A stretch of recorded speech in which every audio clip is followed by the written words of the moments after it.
Imtiaz Ali's interview for Highway took place in Mumbai, which is produced by Nadiawala Entertainment Private Limited.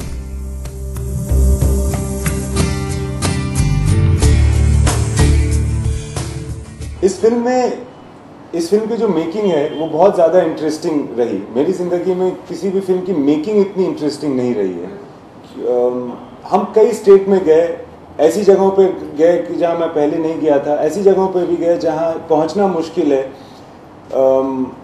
Main highway पर नहीं थे, अंदरूनी रास्तों से जा रहे थे, कुछ पुराने ढाबों पे खाना खा रहे थे, ऐसी म्यूज़िक सुनाई दे रही थी जो यूजुअली सड़कों पे या शहरों पे नहीं होती है। तो वहाँ की ज़िंदगी के साथ इंटरेक्शन जब हमारा हुआ तो बहुत सारी चीज़ें इंटरेस्टिंग आती जा रही थी।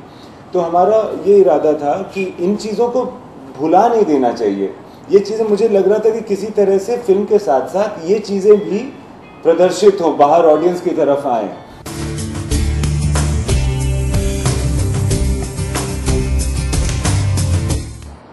देखिए, मुझे लगता है कि मेरे काम में जो ऑनेस्टी से अगर मैं काम करूँगा ना, तो मुझे कहानी के हिसाब से, उनके जो पात्र हैं उसके हिसाब से मुझे एक्टर्स चूज़ करने चाहिए। इसलिए नहीं कि मेरे पास ये एबिलिटी है कि मैं किसी बड़े स्टार को ले आऊँ, तो क्या होगा, उससे कोई फ़ायदा नहीं होगा। या तो आप वो कहानी मत बनाइए, वरना आप जो भी कहानी बनाएं उसमें सूटेबल एक्टर को लेना बहुत ज़्यादा ज़रूरी है उस कहानी के लिए। बिकॉज ओपनिंग के बाद फिल्म एक, आई फील, जैसा कहते हैं ना कि फिल्म इज़ परमानेंट, हमेशा हमेशा के लिए रहती है। Stardom is not permanent. So I feel that you should make films with the honesty, you should cast films with the honesty of the requirement of that film. And ultimately in the longer run that will be the better thing to do. So मैं बस वो कोशिश कर रहा होता हूँ, which is why मुझे लगा इस फिल्म में ये एक्टर सूटेबल हैं, तो मैंने उस हिसाब से कास्ट किया। अब एक्सपेक्टेशन है, एक्सपेक्टेशंस चेंज होती है, मेरी भी कुछ एक्सपेक्टेशंस है खुद से। मेरी ये एक्सपेक्टेशन है कि मैं दुकानदारी कम करूं और कहानी ज़्यादा बताऊं, जिसके लिए मैं यहाँ पर आया हूँ, जिसके लिए ऑडियंस मुझे पैसे दे रही है, वो ज़्यादा करूं।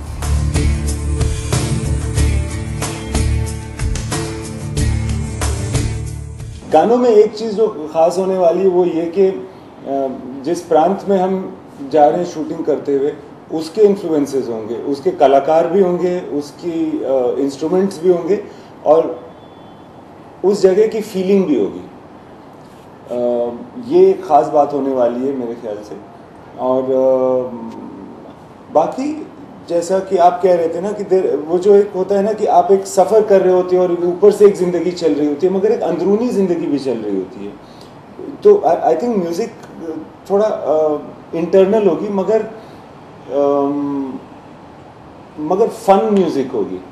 That's what we are thinking of. हम सोच रहे हैं ना कि हिंदुस्तानी हो, उसमें एक पुरानी बात भी हो संगीत के अंदर, और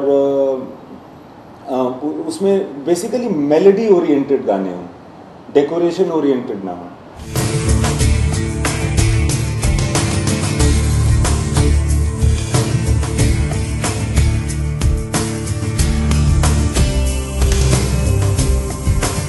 मैं कोशिश नहीं करता हूँ कि सूफी हो जाऊँ अपनी कहानियों में। मेरा मकसद हमेशा कहानी कहने का होता है, कोई मैसेज देने का अक्सर नहीं होता है, और ख़ास करके ये कोई बड़ा मैसेज देने का तो बिल्कुल ही नहीं होता है, मगर कुछ चीज़ें अपने आप आ जाती हैं। तो मेरे ख्याल से सूफीज़म के बारे में मुझे बहुत ज़्यादा तो नहीं पता है, बट मुझे ये लगता है कि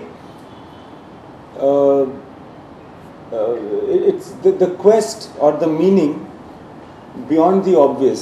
कभी कभी ऐसा आपको लगता है, कभी कभी आपको लगता है कि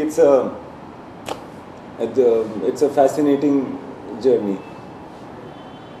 तो मैं जान के तो ऐसा कुछ नहीं करता हूँ, मगर कुछ अगर खुद ब खुद आ रहा है तो फिर वो आ रहा है। Highway is a relationship film on the roads. It's when you travel, you discover more about the place you come from.